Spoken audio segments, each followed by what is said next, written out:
Because volunteer police officers will be apparently allowed to use tasers. Today, Priti Patel announced special constables in England and Wales will be able to use them if they complete training. The Home Secretary says it will ensure that they're not at a disadvantage when facing attackers. So I can also announce today that I'm also authorising special constables to carry tasers. And your voices called for these important changes. I know many of you feel that you've waited a long time for a Home Secretary to be on your side and listen to your calls for change. Not only have I listened, I've acted, and I'll continue to work with you, because I do think it's important that you have a Home Secretary that champions many of your calls in government.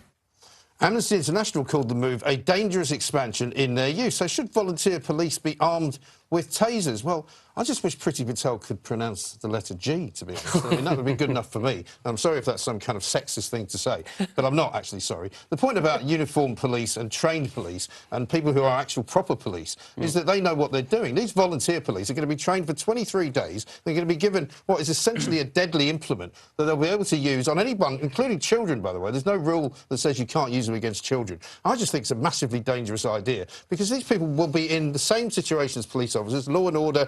They're going to be busting up parties, raves.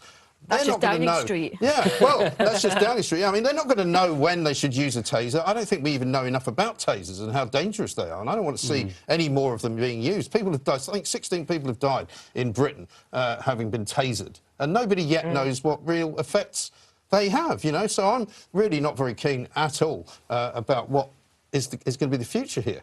I don't know what you think about this, Asia. Well, I'm sort of in agreement with you, Mike. I mean, when she's looked around that hall and she said, I've been listening to you and this is what you want, I genuinely do not think the first on the list of the things that the police want is to allow special constables to get their hands on a taser. Right. Yeah. I really don't think that is the number one ask. I suspect the number one ask is more police officers on the street, more funding, you know, stop weaponising the police right now. It's like every political party's jumping on the police to sort of use it as a political weapon. So to me, this just again smacks of just like a kind of random idea that someone has had a thick of it brainstorming idea in Downing Street and this is what they've come up with. Yeah, apparently it says on the application form, we'd rather you didn't have a criminal conviction. If you put yourself forward. I mean, really, you'd rather I didn't have one? I agree with you, but I would only add as a caveat, there are 8,900 volunteer police, and I think you're both right. I actually see a taser as a deterrent, although we've had this discussion out there.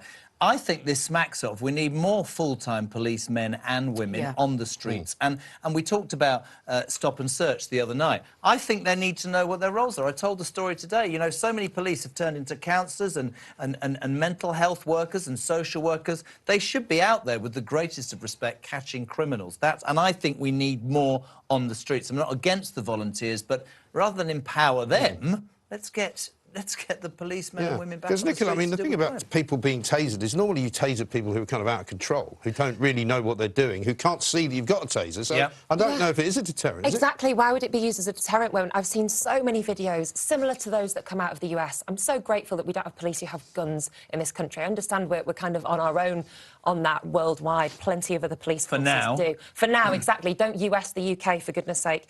But also, why should we treat volunteer police officers differently to the officers who are getting paid? That, you know, they're doing this in their own spare time for no money, the same amount of risk. So why should we expect them to go out on the streets without that level of protection if it's seen to be protective for full-time police officers? Yeah, and I don't believe that you can actually train somebody in 23 days to make the judgment as to when you use the taser. How do you know when you're supposed to use it? And how do you know what the effect is going to be? I mean, I agree with that, but would you know after 10 years, 15 years? I suppose that split-second reaction. But you're right, it's not really a deterrent. Also, I'm sort of with you as well. It does sort of... it does at least give volunteer police an answer to when people go, you're not real police. You go, well, oh, yes, I am. Volunteers that says otherwise. But in my mind, what would probably happen then, they would just take the taser off the volunteer police and go, the power dynamic has shifted. I think one thing that was odd about what Priti Patel said there was she said, I know a lot of you have waited a long time for a Home Secretary, and you think, they've been in power for a while. She just literally threw shade on every single previous Home Secretary to her. So either she meant that, or she believes that the Conservatives haven't been listening up to this point. But I just think it's such a hard job. And I think that when it comes to conventional police, that might be a slightly different thing. But you might find criminals arming themselves to an equivalent degree. And also, I think as well, if you're a volunteer, and these are not just, I mean, they are trained, but as you say, Not much, though. Imagine you make a misjudgment. Think about the publicity that's going to come down your way, the potential legal challenge that's going to come down the track about whether you've used this properly. It just feels like this has got disaster-oo written all over it.